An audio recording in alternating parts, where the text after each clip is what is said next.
কার বিরুদ্ধে মামলাটা করেছেন?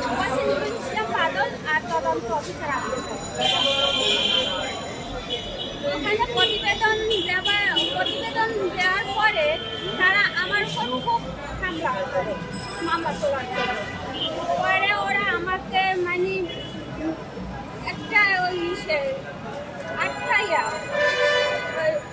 অ্যাডভোকেট যেখানে বসে ওখানে আটকে জোর করে একটা স্বাক্ষর নিয়ে আদালতে জমা দেয়। 21/11-23 তারিখে একটা মামলা প্রত্যাহারের জন্য একটা আদালতে আবেদননামা জমা দিলে আমি জজ স্যারকে বিষয়টা বলি। তখন জজ স্যারকে বিষয়টা বলি এবং আমি অভিযোগ তারা আমাকে হত্যা করে দিয়ে আমার মামলা করে। মামলাটা এখন বর্তমানে আদালতে চলমান আছে। আমার কোনো অ্যাডভোকেট চলতে দেয় না, কোনো অ্যাডভোকেট চলতে দেয় না। তারা মামলা তোলার জন্য আমার স্থানীয় মিথ্যা মামলা, তারা আমাকে মিথ্যা মামলা 4-5টা মিথ্যা মামলা দিচ্ছে। আমি যে একটা চাকরি করবো বা কোনো একটা পড়াশোনা তো তারা আমার বন্ধই করে দিচ্ছে। আমার ডিগ্রি পরীক্ষাটাও দিতে দেয় না। একটা চাকরি করবো প্রতি মাসে আমার মামলায় 5-6 দিন এক একটা কোর্টে যাওয়া লাগে প্রতি মাসে। এই অবস্থাতে তারা রাখছে। আর এই মামলা তোলার জন্য আমাকে নানান হুমকি দিচ্ছে, আমাকে খুন করে ফেলবে, হত্যা করবে। তারপর আদালতে ওসি নুরুল ইসলাম বাদল আর তদন্ত অফিসার আর তারা যায় আরো অনেক লোকের মাধ্যমে। তারা কোথায় আছে?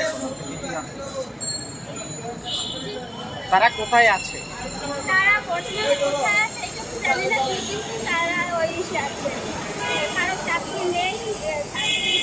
কেমন হুমকি দেয়, মানে কি ধরনের হুমকি দেয়, কি বলে?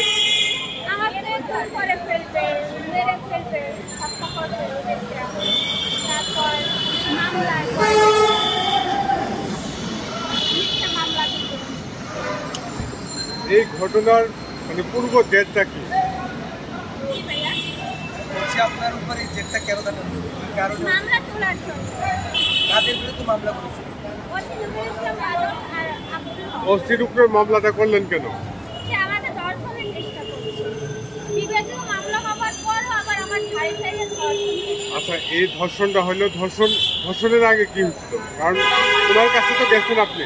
আর তখন আমাকে ধর্ষণের চেষ্টা করছে, তখন তো আমরা মামলা করি নাই। পরে তো বিবেকীয় মামলা হয়, বিবেকীয় মামলা হওয়ার পর আবার সে আপনি ওসির কাছে আগে গেছেন।